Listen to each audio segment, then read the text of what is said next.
my 15-year-old was studying biology and his teacher was an atheist. And he came and told me that he was studying biology, and he said that his teacher said that we can explain life without God. And I said that biologists should not interfere with cosmology.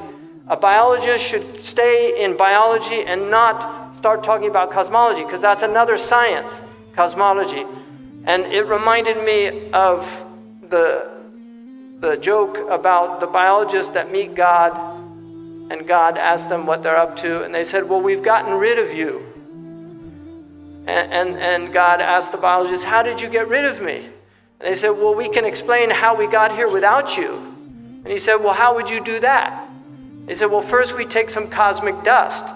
And God says, no, wait a second, get your own dust. Right? You see, because where did it all start? Where did we come from? Even if evolution explained how we have evolved as a species, it doesn't explain where the original material came from. Man cannot bring anything into existence from nothing. He makes organs from already existing cells. The cloning comes from already existing cells. He's now in stem cell research and doing all of these things. Everything that he makes has pre-existing materials. We cannot make anything out of nothing. It's impossible for humans to do that, because nothing comes from nothing. And this is why my own teacher said, كَذَبَ الْمُلْحِدُونَ. The atheists are liars. الْعَدْمُ لَا يُوجِدُ الْوُجُودِ. Non-existence cannot bring existence. الْفَوْضَى لَا يُكَوِّنُ النِّظَامِ. Anarchy or chaos cannot bring order into existence. الْجَهِلُ لا يلد العلم. Ignorance cannot bring knowledge into existence. And then he said, إنما هي انتكاس عقلي كمن يمشي على رأسه ورجلاه في الهواء. This is the inversion, this is an intellectual inversion of reality, like somebody who's walking on his head and his feet are in the air. That this is something that humans have never believed.